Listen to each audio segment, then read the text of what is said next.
William Saliba will be a Real Madrid player. It will happen.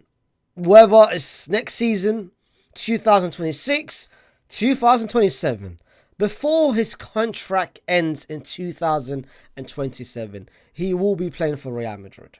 I know you don't want to hear this, but it's bound to happen. It will happen. All the signs is there. And in this video, I'll explain to you exactly why he will become a Real Madrid player. Because it goes all the way back to 2019 and you don't even know it. The seeds has been planted since 2019. And you've got no idea how and why. But in this video, I will explain to you the timescales and why it's happened, when it will happen. And trust me, after that, you will look at this video and say, oh shit, he will become a Real Madrid player. Trust me. But before I go any further, don't forget to, of course, like the video. Subscribe to the channel if you are new to the channel. And of course, comment your thoughts. I know Arsenal fans are about to be upset. But listen, don't be selfish. Wallah, don't be selfish. Have Saliba's best intentions in heart, bro. Like, Saliba wants to be the best, and I will tell you why. But comment your own thoughts on why you think it will not happen. Listen. Let's have an honest conversation. Real Madrid has, of course, struggled over the past couple of years with centre-backs. We've had injuries everywhere. Alaba, Militao, Nacho's gone. Now Juan Martinez, a 16-year-old, got an ACL. So Real Madrid has had a history in the past couple of years with injuries in the back line. Real Madrid is known. And Florentino Perez is known. A Galactico has to be signed every couple years. Every couple years, a Galactico has to be signed. It doesn't matter who is. It doesn't matter who comes in. But a Galactico, a name that can bring star power, has to be done. The last person, of course, is Jude Bellingham. Everyone's going to say Kylian Mbappe, but Mbappe really came for free. Forget the wages. He came for free. Mbappe was supposed to be the 150, the 200 million signing. He came for free. So the last person, technically, the last Galactico sign that we had was Jude Bellingham. Before that, it was Eden Hazard. So Real Madrid goes in phases where a Galactico has to be signed. The future Galactico of Real Madrid is not going to be an attacker anytime soon because we are filled with attackers. It's not going to be a midfielder anytime soon because we are filled with midfielders. I'm looking at two positions and I'm looking at two positions only. Three positions actually. Well, it's the whole back line. It's the whole back line. Let's not even sugarcoat it. It's the whole back line, bro. I'm looking at the left back. I'm looking at the centre back. And I'm looking at the right back. The right back, the motion has already been started. The motion of Trent Alexander-Arnold has already been started 2 years ago. And that's already in the motion. And that's already in the work in progress. I would say. Work in progress. However, the next motion is one person that will be vital and will be important for Real Madrid's future. Because I don't think Real Madrid, because if Real Madrid was going to be signing a centre-back this season, or last season, or the year before, they've had so many chances. Last season, we only had one centre-back for 5 months. We had to play Chimeni as a centre-back in January. And everyone knew we needed a centre-back. But Perez said no. The reason why Perez said no is because of two reasons. One, the stadium, he was still aiming to finish the stadium off. So he wanted to save the money for that. Secondly, he's not going to spend 20, 30 million, 40 million on a little stopgap defender. He's not going to do that. That's not Perez. Ancelotti has got no say in this. Perez and Califat is the main deciders. And they are looking, if they were going to be signing a centre-back, the next future centre-back is a Galactico centre-back. It's not a third choice. It's not a fourth choice. It's not a fifth choice. The next person I'm bringing in, big boy money, big boy statement, and big boy impact. And I'm looking at 3 centre-backs in the world today that can have that impact. I'm looking at 4. The fourth, fourth, technically 3, but 4. because there's been reports of my man, Antonio Silva from Benfica. But he's not really going to come in and start for Real Madrid straight away. I'm looking at 3. Firstly, it's Bastoni. Bastoni's the first one. But I've got my doubts about Bastoni. I don't think he will potentially leave. Because you know how Italians are. Italians, similar to Spanish players, they're very fond about their own culture, their own country, and they want to stay as long as possible unless they get forced to or something tempts them. I don't think Bastoni is going to come. So we put Bastoni to the side. The second person, Gvardiol. But Gvardiol, I felt like Real Madrid was rumoured to get him before he went to City. They even made an offer, but he went to City. The offer wasn't enough. He went to City. The idea of him leaving after just joining last season and doing well, I've got my doubts. Maybe a couple years from now. But then again, under Pep doesn't really, similar to Perez, if someone wants to leave and if an offer comes in, he doesn't really force Bernardo Silva, he's forced him to stay. Anyway, put Gvardiol on the side. The last but not least, the only person that makes sense, the only person who ticks the boxes. Young, tick. Ability, tick. One of the best in the world already, tick. French, tick. His looks is nice, because looks matters.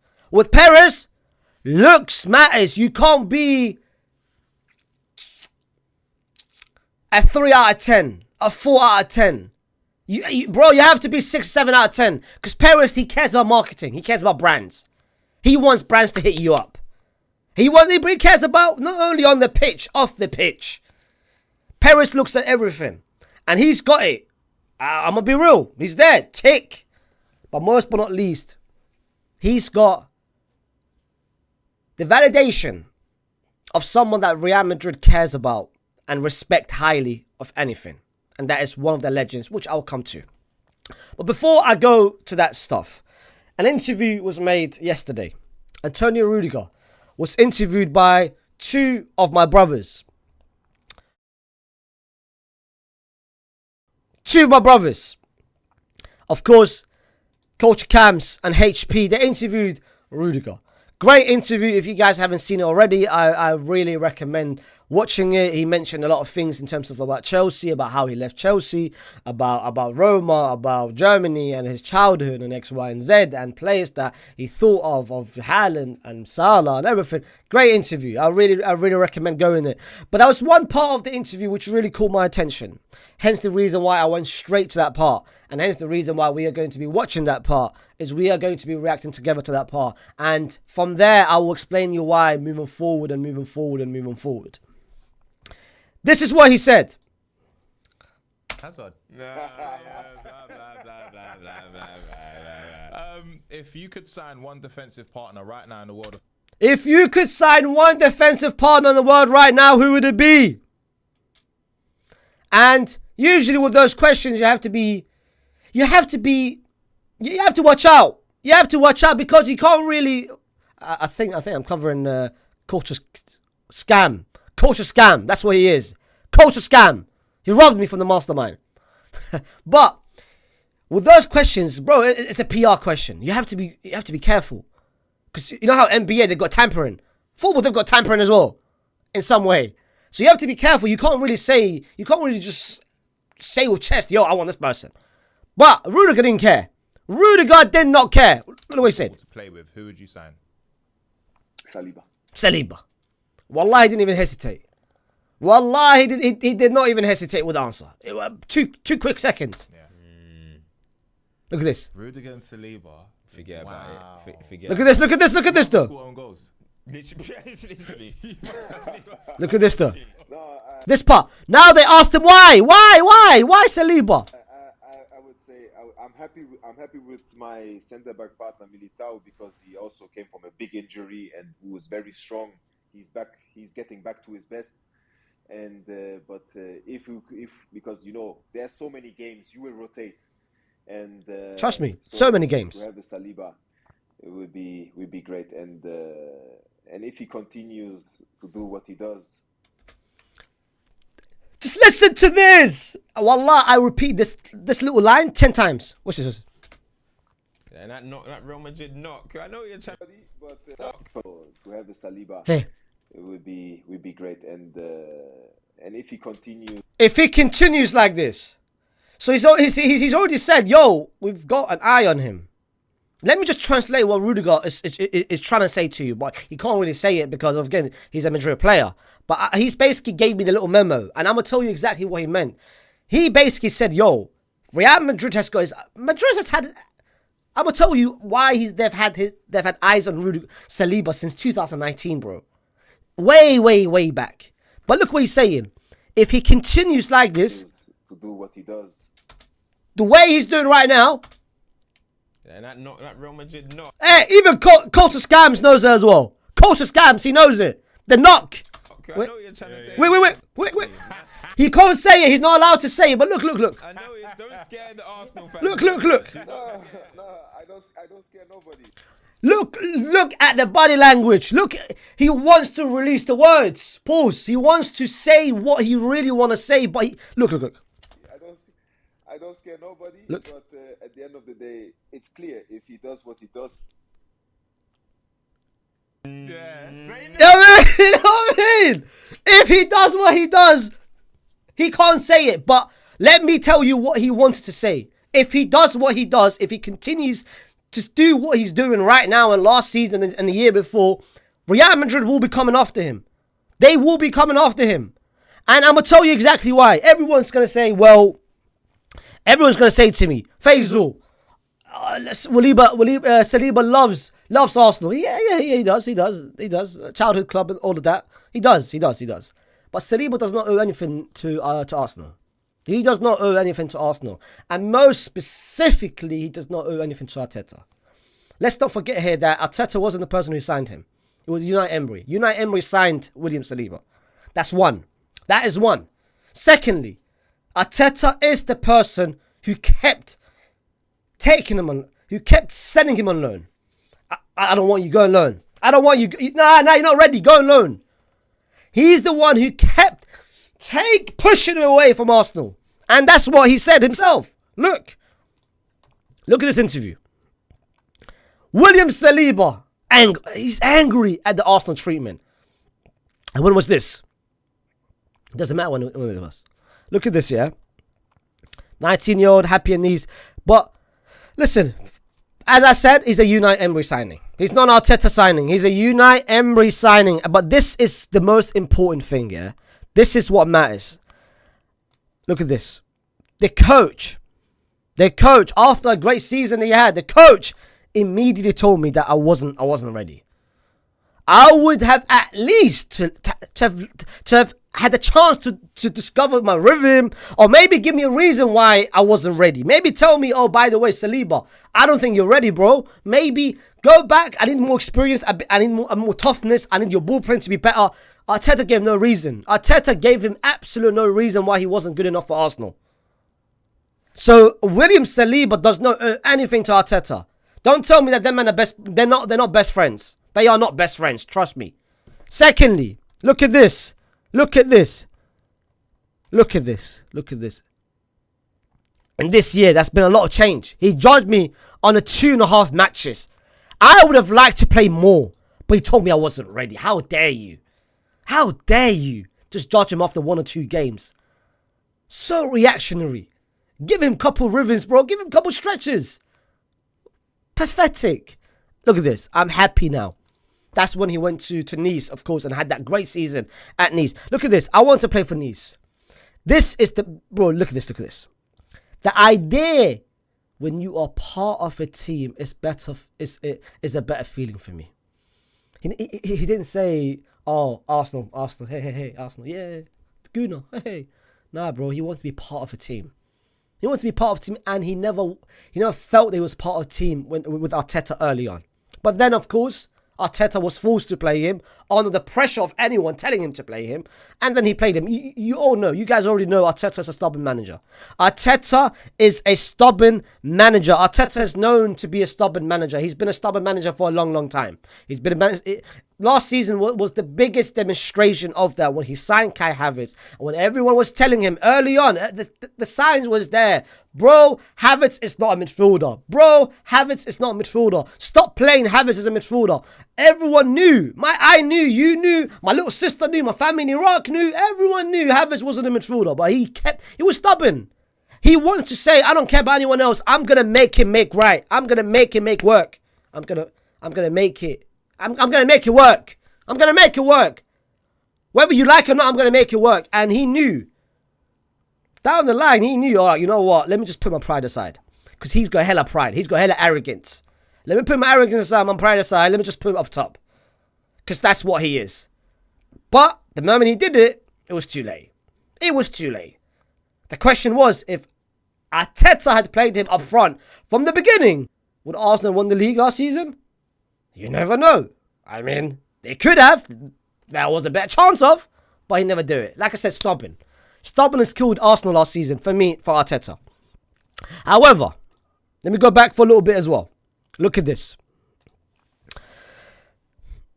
Wait. Hey. William Saliba. He knows the reasons why he can't be labelled as the best in the world. He knows that, yo, he is amongst one of the best, but he's not the best. And he said it himself. When people asked him, like, yo, Saliba, you are the best in the world. Listen, I said I've been on the right track. I am perhaps on the way to becoming the best defender in the world. Look at this. I think I am one of the best at the moment. But to say I'm the best, I have to win some titles. I have to win some titles. Titles matter. Accolades matters. Gold rings.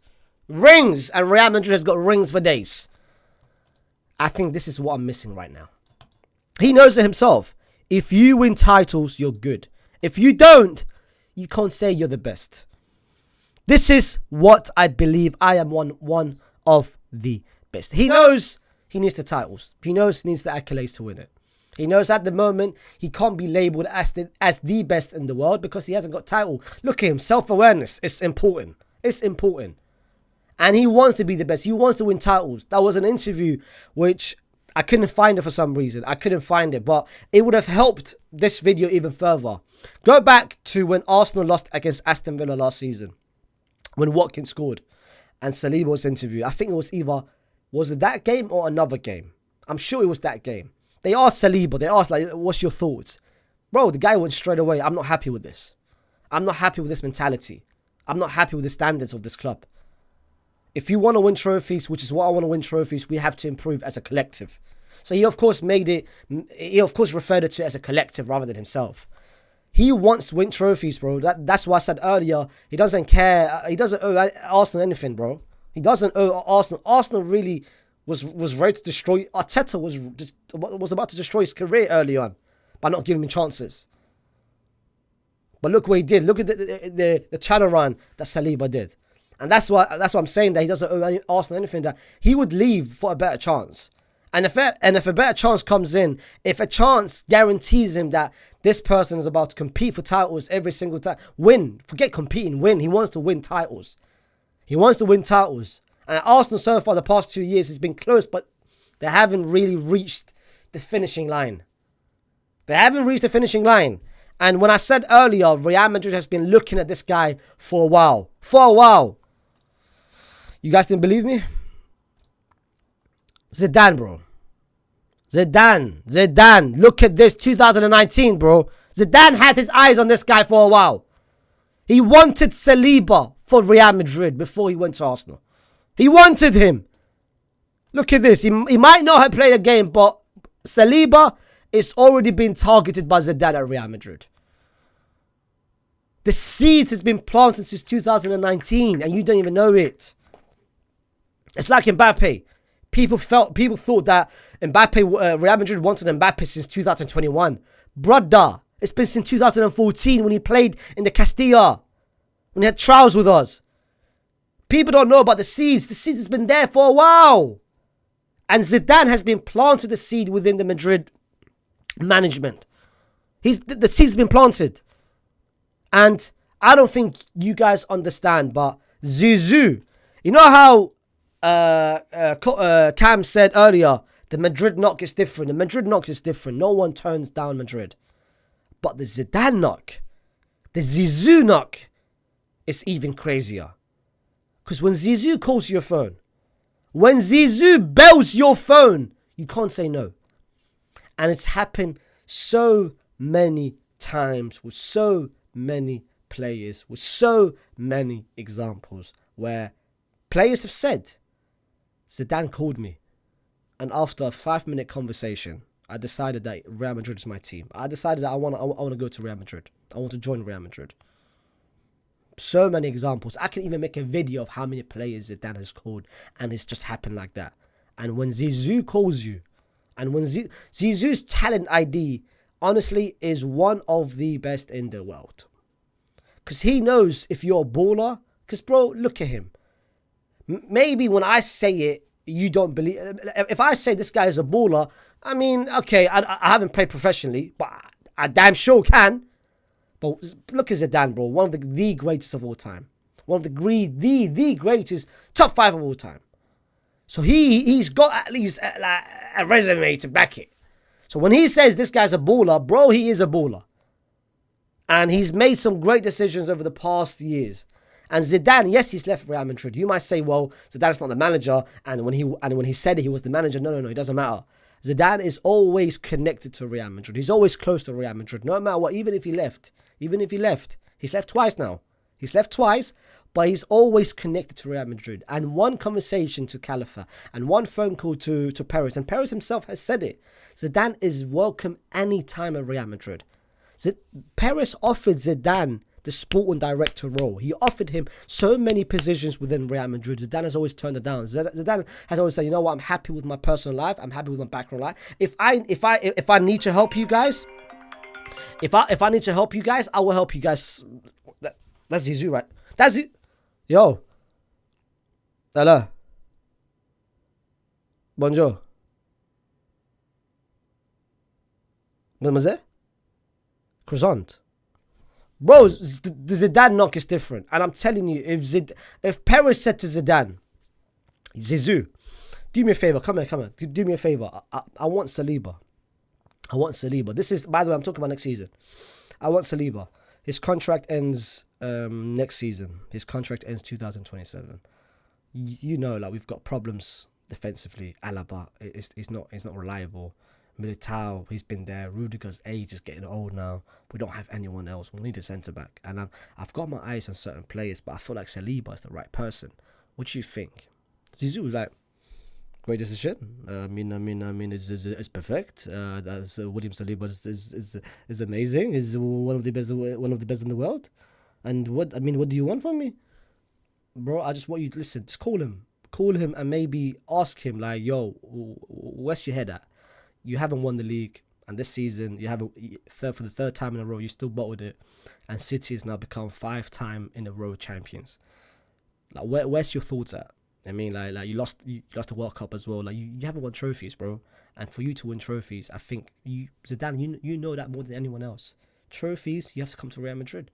I agree. I agree. That's why I left Juventus and I came to Real Madrid, and look what I did in 2002, and look when I became a manager, I won your three-peat. I agree. I fully agree with that. So what, you want me to call him? Call him. Just see where he's at. And because I want to make an offer. I want to make an offer right now, but I don't want to go to 150, 200. I want my offer to be 100, 100, 90, 100, 110 maybe. I can stretch it to 110. I've got the money now. The stadium is done. I've got the money. Just ask him. But listen, when you tell him like, yo, I'm gonna make an offer, and Arsenal's going to say no straight away because Arsenal wants to keep him. But if I make an offer, tell Saliba he has to tell Arsenal I want to leave. Leave it with me. Leave it with me. Perez, when have I ever disappointed you? When have I ever let you down? Leave it with me, brother. Leave it with me, Hamano. I would do what I know to do, and no one can do a better job than me. Leave it with me. Leave it with me. And when he does that, and when he calls Saliba, it's a done deal. I'm telling you right now, it's a done deal. I'm telling you right now, Saliba is bound to become a Real Madrid player. If not this season, the following season. If not the following season, then 100% 2027. But guys, this is the end of the video. Thank you very much for watching. Thank you very much for... If you're still here, then why haven't you subscribed to the channel? Because I know a lot of you, man, are watching the videos but not subscribing to the channel, which it kind of annoys me. Because I feel like that's no relationship here. How are you watching not subscribing? Come on, broski. It's a free buy. Comment your own thoughts as well on what you felt about the video and whether you agree or disagree with what I said, really. And Arsenal fans, I'm sorry for this. Liverpool fans are upset after what they did to Trent, and Trent is coming to Real Madrid. William Saliba, he's next.